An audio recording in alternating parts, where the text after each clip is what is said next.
ओम शांति।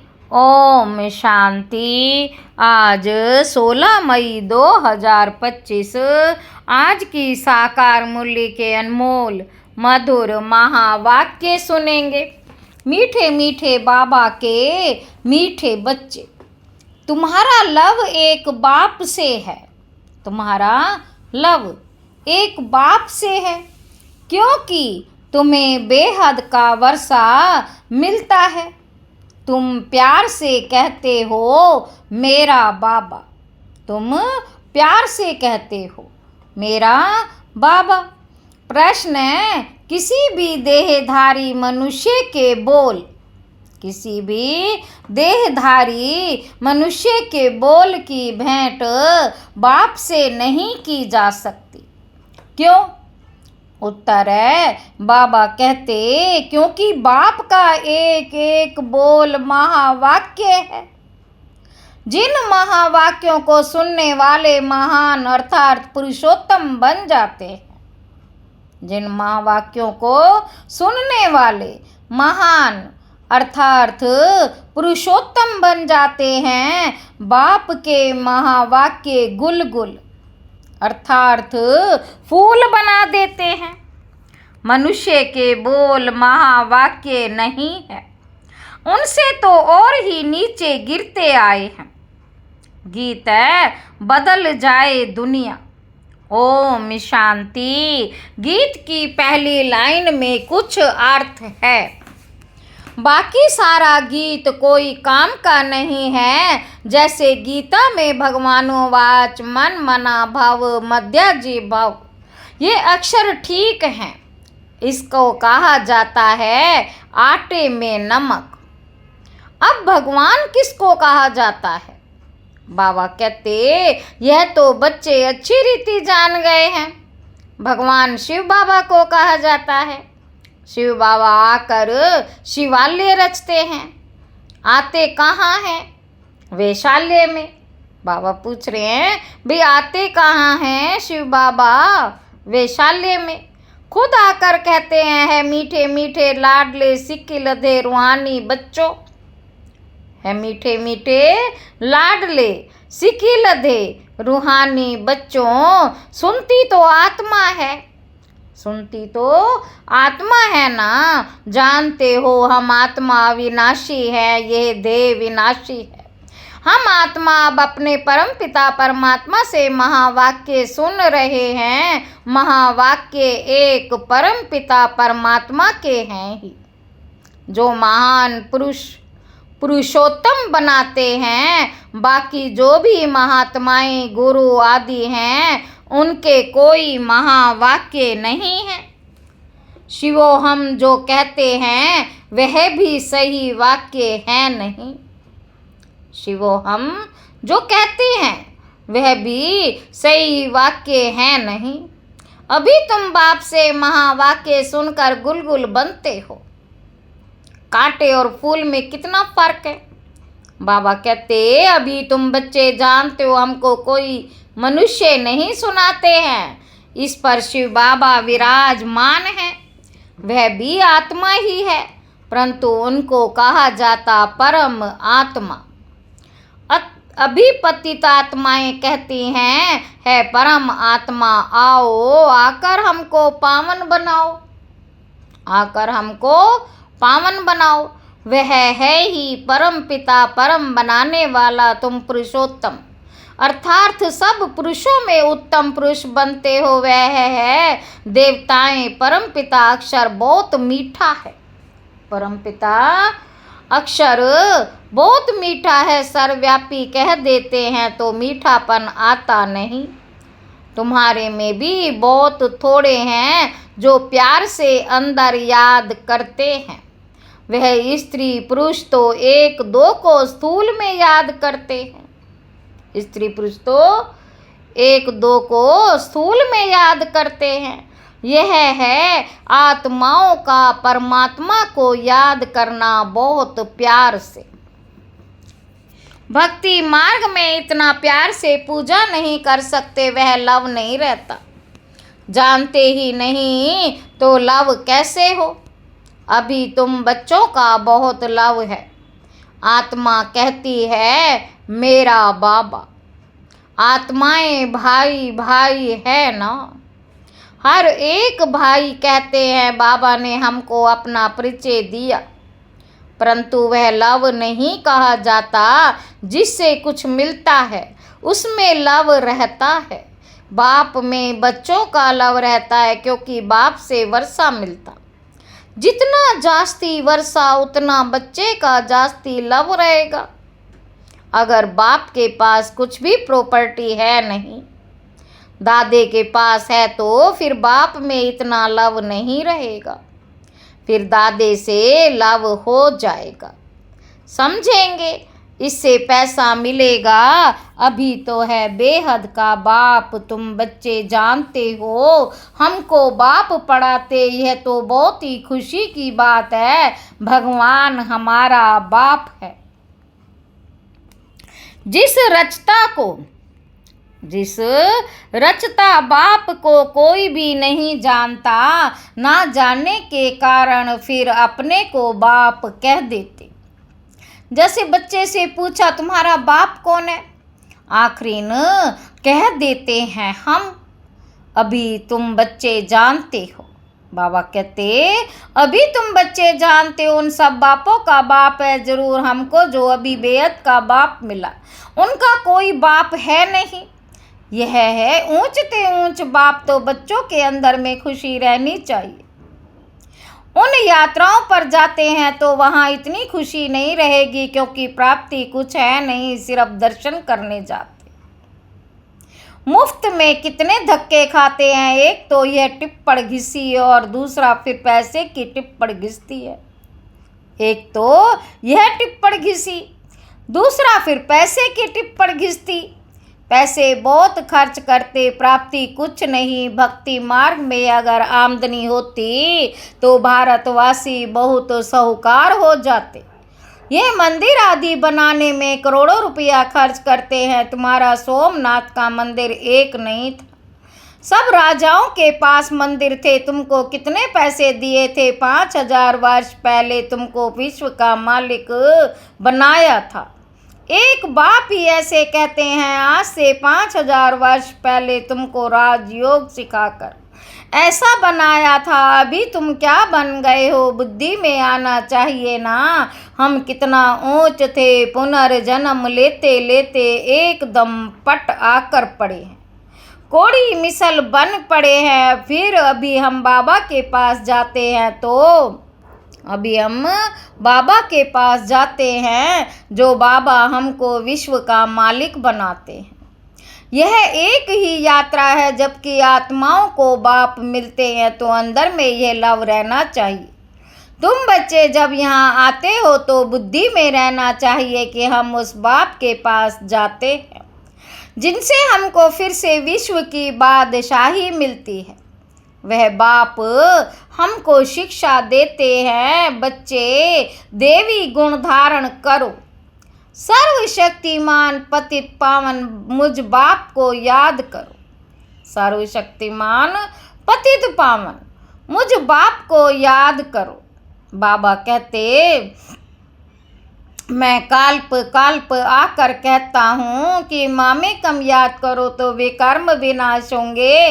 दिल में ये आना चाहिए हम बेहद के बाप के पास आए हैं। बाप कहते मैं गुप्त हूँ, आत्मा कहती मैं गुप्त हूँ। तुम समझते हो हम जाते हैं शिव बाबा के पास, ब्रह्मा दादा के पास जो कंबाइंड है। हम जाते हैं शिव बाबा के पास, ब्रह्मा बाबा के पास जो कंबाइंड है, उनसे हम मिलने जाते हैं जिससे हम विश्व के मालिक बनते। अंदर में कितनी बेहद की खुशी होनी चाहिए। जब मधुबन में आने के लिए अपने घर से निकलते हो तो अंदर में गद होना चाहिए। बाप हमको पढ़ाने के लिए आया है, हमको देवी गुण धारण करने की युक्ति बताते हैं। घर से निकलते समय ही अंदर में ये खुशी रहनी चाहिए। जैसे कन्या पति के साथ मिलती है तो जेवर आदि पहनती है तो मुखड़ा ही खिल जाता है। वह मुखड़ा खिलता है दुख पाने के लिए, तुम्हारा मुखड़ा खिलता सदा सुख पाने के लिए। तो ऐसे बाप के पास आने समय ऐसे बाप के पास आने समय कितनी खुशी होनी चाहिए। बाबा कहते अभी हमको बेहद का बाप मिला है। सतयुग में जाएंगे फिर डिग्री कम हो जाएगी। अभी तो तुम ब्राह्मण ईश्वरीय संतान हो। भगवान बैठ पढ़ाते हैं, वह बाप हमारा भी है, वह हमारा बाप भी है, टीचर भी, पढ़ाते भी हैं, फिर पावन बनाकर साथ भी ले जाएंगे हम आत्मा। अब इस छीछी रावण राज्य से छूटते हैं। अंदर में अथाह खुशी होनी चाहिए। जबकि बाप विश्व का मालिक बनाते तो पढ़ाई कितनी अच्छी रीति पढ़नी चाहिए। स्टूडेंट अच्छी रीति पढ़ते तो अच्छे मार्क के पास होते। बच्चे कहते बाबा हम तो श्री नारायण बनेंगे। यह है ही सत्य नारायण की कथा, अर्थात नर से नारायण बनने की कथा। वे झूठी कथाएं जन्म जन्मांतर सुनते आए हो। अभी बाप से एक ही बार तुम सच्ची सच्ची कथा सुनते हो। वह फिर भक्ति मार्ग में चला जाता है। जैसे शिव बाबा ने जन्म लिया, उसके फिर वर्ष वर्ष जयंती मनाते, वर्ष वर्ष जयंती मनाते। बाबा कहते कब आया क्या किया कुछ भी नहीं जानते। अच्छा, कृष्ण जयंती मनाते हैं, वे भी कब आया कैसे आया कुछ भी पता ही नहीं। कहते हैं कंसपुरी में आता है, वह अपतित तो दुनिया में कैसे जन्म लेगा। बच्चों को कितनी खुशी होनी चाहिए। हम बेहद बाप के पास जाते हैं, अनुभव भी सुनाते हैं ना। हमको फलाने द्वारा तीर लगा बाबा आए, फलाने द्वारा तीर लगा बाबा आए हैं। बस उस दिन से लेकर हम बाप को ही याद करते हैं। बाबा कहते यह है तुम्हारी बड़े ते बड़े बाप के पास आने की यात्रा। बाबा तो चैतन्य है, बच्चों के पास जाते भी हैं, वह है जड़ यात्राएं। यहाँ तो बाप चैतन्य है। जैसे हम आत्मा बोलती है वैसे वह परमात्मा बाप भी बोलते। शरीर द्वारा ये पढ़ाई है भविष्य 21 जन्म शरीर निर्वाह के लिए। वह है सिर्फ इस जन्म के लिए। अब कौन सी पढ़ाई पढ़नी चाहिए व कौन सा धंधा करना चाहिए। बाप कहते दोनों करो सन्यासियों मिसल, घर बार छोड़ जंगल में नहीं जाना है। यह तो प्रवृत्ति मार्ग है ना। दोनों के लिए पढ़ाई है, सब तो पढ़ेंगे भी नहीं। कोई अच्छा पढ़ेगा, कोई कम पढ़ेगा, कोई अच्छा पढ़ेगा, कोई कम। कोई को एकदम झट तीर लग जाएगा, कोई तो तवाई मिसल बोलते रहेंगे। कोई कहते हैं हाँ हम समझने की कोशिश करेंगे, कोई कहेंगे यह तो एकांत में समझने की बातें हैं, बस फिर गुम हो जाएंगे। कोई को ज्ञान का तीर लगा तो झट आकर समझेंगे। कोई फिर कहेंगे हमको फुर्सत नहीं, तो समझो तीर लगा नहीं। देखो बाबा को तीर लगा तो फट से छोड़ दिया। बाबा को तीर लगा तो फट से छोड़ दिया ना। समझा बादशाही मिलती है, उनके आगे ये क्या है। हमको तो बाप से रजाई लेनी है। अभी बाप कहते वह धंधा आदि भी करो सिर्फ 1 हफ्ता। ये अच्छी रीति समझो, गृहस्थ व्यवहार में संभालना है, रचना की पालना भी करनी है। वह तो रच कर फिर भाग जाते। बाप कहते तुमने रचा है तो फिर अच्छी रीति संभालो। बाप कहते तुमने रचा है तो फिर अच्छी रीति संभालो। समझो, स्त्री अथवा बच्चा तुम्हारा कहना मानते हैं तो सपूत है, नहीं समझते तो कपूत। सपूत और कपूत का पता पड़ जाता है ना। बाप कहते तुम श्रीमत पर चलेंगे तो श्रेष्ठ बनेंगे, तुम श्रीमत पर चलेंगे तो श्रेष्ठ बनेंगे, पवित्र बनेंगे, नहीं तो वर्षा मिल ना सके। पवित्र बन सपूत, बच्चा बन, नाम बाला करो। तीर लग गया फिर तो कहेंगे बस अभी तो हम सच्ची कमाई करेंगे। बाप आए हैं शिवालय में जाने, शिवालय में ले जाने के। तो शिवालय में जाने के लिए फिर लायक बनना है, मेहनत है। बोलो शिव बाबा को याद करो, मौत सामने खड़ा है, कल्याण तो उनका भी करना है ना। बोलो अब याद करो तो विकर्म विनाश होंगे। तुम बच्चियों का फर्ज है पियर घर और ससुर घर का उद्धार करना। जबकि तुम्हें बुलावा होता है, तुम्हारा फर्ज है उनका कल्याण करना। रहम दिल बनना चाहिए। पतित तमो प्रधान मनुष्यों को सतो प्रधान बनने का रास्ता बताना है। तुम जानते हो हर चीज नई से पुरानी जरूर होती है। नरक में सब पतित आत्माएं हैं। तब तो गंगा में स्नान कर पावन होने जाते हैं। पहले तो समझें कि हम पतित हैं, इसलिए पावन बनना है। बाप आत्माओं को कहते हैं मुझे याद करो तो तुम्हारे पाप नष्ट हो जाएंगे। साधु संत आदि जो भी हैं सबको यह मेरा पैगाम दो कि बाप कहते मुझे याद करो। इस योग अग्नि से अथवा याद की यात्रा से तुम्हारी खाद निकलती जाएगी। तुम पवित्र बन मेरे पास आ जाएंगे।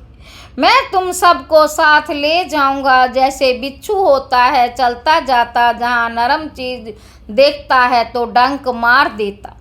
पत्थर को डंक मार क्या करेगा?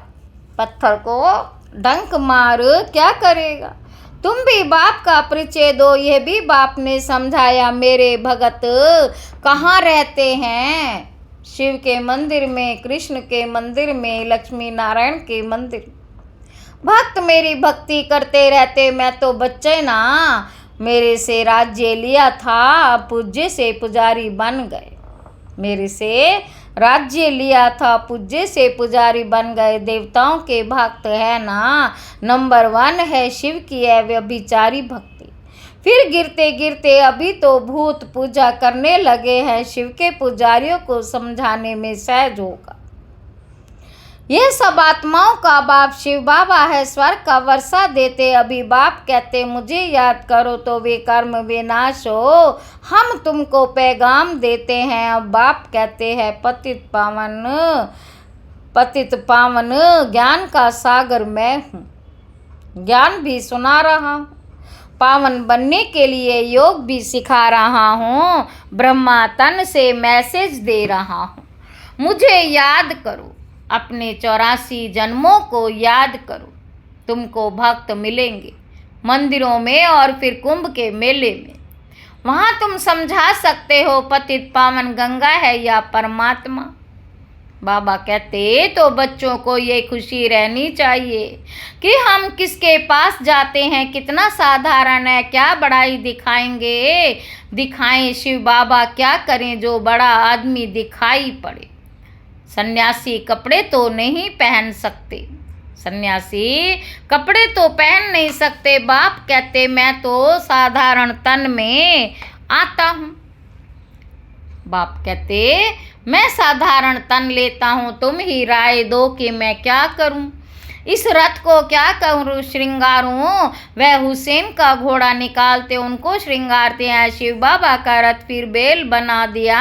बेल के मस्तक में गोल गोल शिव का चित्र दिखाते। अब शिव बाबा बैल में कहाँ से आएगा? भला मंदिर में बैल क्यों रखा है? शंकर की सवारी कहते हैं। सूक्ष्म वतन में शंकर की सवारी होती है क्या? बाबा कहते ये सब है भक्ति मार्ग जो ड्रामा में नोंद है। अच्छा मीठे मीठे सिकी लधे बच्चों प्रति माता पिता बाप दादा का याद प्यार और गुड मॉर्निंग। रूहानी बाप की रूहानी बच्चों को नमस्ते। हम रूहानी बच्चों की रूहानी बाप दादा को याद प्यार और गुड मॉर्निंग। नमस्ते बाबा नमस्ते। शुक्रिया बाबा शुक्रिया। धारणा के लिए मुख्य सार पहला पॉइंट है अपने आप से प्रतिज्ञा करनी है कि अभी हम सच्ची कमाई करेंगे, स्वयं को शिवालय में चलने के लायक बनाएंगे, सपूत बच्चा बनकर श्रीमत पर चलकर बाप का नाम बाला करेंगे। दूसरा पॉइंट है रहम दिल बन तमो प्रधान मनुष्यों को सतो प्रधान बनाना है, सबका कल्याण करना। मौत के पहले सबको बाप की याद दिलानी है। वरदान है हर मनुष्य आत्मा को अपने तीनों कालों का दर्शन कराने वाले दिव्य दर्पण भाव। आप बच्चे अब ऐसा दिव्य दर्पण बनो जिस दर्पण द्वारा हर मनुष्य आत्मा अपने तीनों कालों का दर्शन कर सके, उन्हें स्पष्ट दिखाई दे कि क्या था और अब क्या हूँ। भविष्य में क्या बनना है जब जानेंगे अर्थात अनुभव करेंगे, वे देखेंगे कि अनेक जन्मों की प्यास व अनेक जन्मों की आशाएं मुक्ति में जाने की व स्वर्ग में जाने की अभी पूर्ण होने वाली है, तो सहज ही बाप से वर्षा लेने के लिए आकर्षित होते हुए आएंगे। स्लोगन है, एक बल एक भरोसा। इस पाठ को सदा पक्का रखो तो बीच भंवर से सहज निकल जाएंगे। अव्यक्त इशारे, रूहानी रॉयल्टी और प्योरिटी की पर्सनैलिटी धारण करो। वारिस क्वालिटी प्रत्यक्ष तब होगी, वारिस क्वालिटी प्रत्यक्ष तब होगी जब आप अपनी प्योरिटी की रॉयल्टी में रहेंगे, कहीं भी अध की आकर्षण में आंख ना डूबे। वारिस अर्थात अधिकारी, तो जो यहाँ सदा अधिकारी स्टेज पर रहते हैं कभी भी माया के अधीन नहीं होते, अधिकारीपन के शुभ नशे में रहते। ऐसे अधिकारी स्टेज वाले ही वहाँ ही अधिकारी बनते हैं। अच्छा, ओम शांति।